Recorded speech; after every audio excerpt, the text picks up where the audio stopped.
शहर से दूर पुरानी हवेली आनंद भवन में गोविंद मेहरा अपने परिवार के साथ रहता है। घर में उसकी पत्नी सुशीला, बड़े बेटे राघव, छोटे बेटे निखिल और बहू तन्वी के साथ पुराना नौकर रामू काका भी है, जो घर की जान माना जाता है। रामू, बरामदे के गमलों में पानी दिया? जी मालिक, हर पौधे ने आपको दुआ दी है, ये काका की गारंटी है। आज फिर रसोई से अच्छी खुशबू आ रही है। क्या बनाया?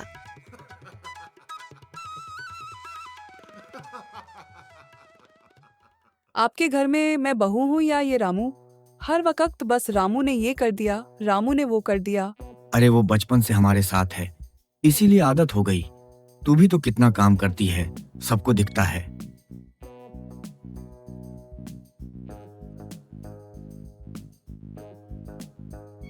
पापा, क्लाइंट से पेमेंट मिल गई। 75,000 है। फिलहाल स्टडी में टेबल पर रख रहा हूँ। ठीक है बेटा, अभी मीटिंग की फाइल देख रहा हूँ, बाद में देखते हैं। हमको मिलकर गिन लेंगे। एक दिन निखिल मंडी से आकर स्टडी में 75,000 रुपए रख देता है और बाद में गिनने की बात कहता है। रात को तन्वी स्टडी में जाती है और पाती है कि पैसे गायब हो चुके हैं, जिससे घर में हंगामा मच जाता है। मैं तो कह रही हूँ, जब से पैसे रखे गए मैंने बाहर वाले गलियारे में किसी को जाते देखा था, लंबा सा साया, रामू जैसा। शक से घर में दरारें पड़ जाती हैं बहू। किसी को बताया था कि पैसे रखे हैं यहाँ? शक का इलाज तलाशी ही है मालिक, आइए। तन्वी शक की सुई रामू पर घुमाती है और सबके दबाव में रामू के कमरे की तलाशी ली जाती है। गद्दे के नीचे भी देख लेते हैं, मतलब आप फिल्म लाइन में हैं।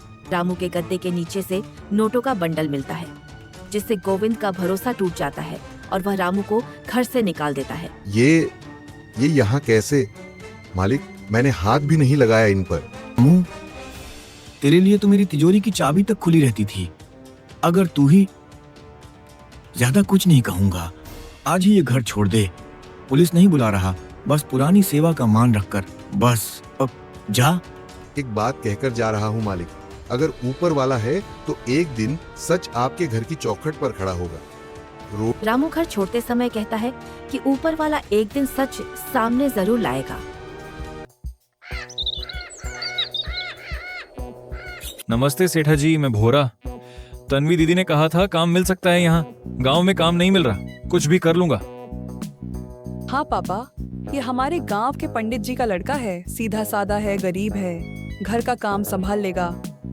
कुछ दिनों बाद भोरा नाम का एक गरीब सा लड़का तन्वी की सिफारिश पर घर में काम पर रख लिया जाता है।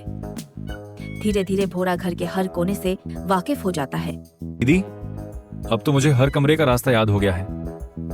मतलब दीदी, अब तो मुझे हर कमरे का रास्ता याद हो गया है। असली मजा तो उस कमरे में है जहाँ तिजोरी है, और तिजोरी से भी बड़ा मजा, जो चीज तिजोरी में नहीं फिर भी सबसे कीमती है। नहीं, इस घर में एक पुराना ब्लैक कलर का हार्ड ड्राइव है। सब कहते हैं उसमें सालों की रिकॉर्डिंग, प्रॉपर्टी के स्कैन, पासवर्ड वगैरह हैं।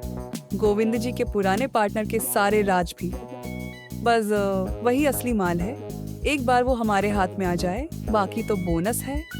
सोना चांदी नहीं, मतलब जिसे भी वो हार्ड ड्राइव मिल जाए वो इस घर की नसें पकड़ ले। काफी जल्दी भरोसा कर लेते हैं ये लोग। और तन्वी से मिलकर घर की तिजोरी और खास हार्ड ड्राइव पर नजर गड़ाने की प्लानिंग करता है। हार्ड ड्राइव में गोविंद के पुराने बिजनेस से जुड़े राज, डॉक्यूमेंट्स और डेटा होने की बात सामने आती है, जो किसी गलत हाथ में जाए तो पूरा घर कमजोर हो सकता है। इतनी रात को कौन है? अरे माफ कीजिएगा, मेरी कार आगे हाईवे पर खराब हो गई। वर्कशॉप तक टॉइंग वैन सुबह ही मिलेगी। क्या एक रात आपके बरामदे या गेस्ट रूम में रुक सकता हूँ? बदले में जो कहें दे दूंगा या काम कर दूंगा। इसी रात में किसी को बाहर छोड़ना अच्छा नहीं लगता। अंदर अभी आइए। नए लड़के को रखा है, अब ऊपर से अजनबी भी, पता नहीं कौन निकले। हर आने वाला चोर नहीं होता तन्वी, थोड़ा इंसानियत भी रखो। अरे, ऐसी रात में किसी को बाहर छोड़ना अच्छा नहीं लगता। अंदर आइए। एक तूफानी रात को अर्जुन मल्होत्रा नाम का अजनबी डॉक्यूमेंट्री मेकर कार खराब होने का कारण देकर आनंद भवन में एक रात रुकने की गुजारिश करता है। और परिवार उसे अंदर आने देता है। अर्जुन खुद को पुरानी हवेलियों और परिवारों की कहानियां रिकॉर्ड करने वाला बताता है। आपका घर बहुत खूबसूरत है। पुराने घरों और परिवारों की कहानियों पर डॉक्यूमेंट्री बनाता हूँ। ऐसी हवेलियाँ देखता हूँ तो लगता है जैसे दीवारें भी बातें करती हैं। कुछ वैसा ही स्टोरीज रिकॉर्ड करता हूँ, वीडियो, ऑडियो जो मिले। जिससे उसे पूरे घर में घूमने का मौका मिलता है। राघव और सुशीला अर्जुन को सामान्य मेहमान की तरह देखते हैं, लेकिन तन्वी और भोरा उसे शक की निगाह से देखते हैं और बाद में उस पर ही चोरी का इल्जाम लगाने का प्लान बनाते हैं। राघव और तन्वी का छोटा बेटा गोलू अर्जुन से घुल मिल जाता है और उसे सुपर हीरो अंकल कहकर बुलाने लगता है। अर्जुन गोलू को एक नीली पेन ड्राइव दिखाता है और कहता है कि इसमें खास कहानियां और राज हैं जो बड़े होने पर वह गोलू को देगा।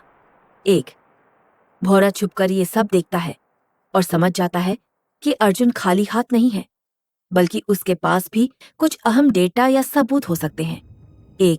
बाद में बाजार में रामू और भोरा की मुलाकात होती है, जहां भोरा रामू का मजाक उड़ाते हुए अपनी जीत दिखाता है।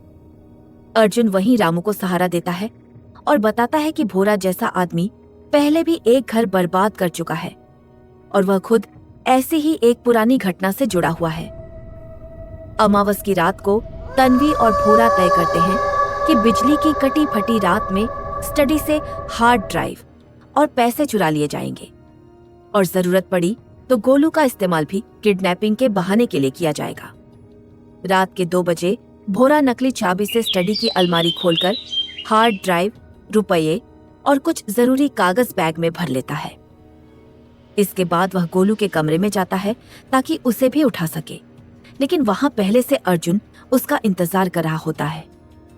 अर्जुन छोटे कैमरे और मोबाइल की मदद से भोरा की हर हरकत रिकॉर्ड कर चुका होता है और उसे सामने लाकर रोकता है।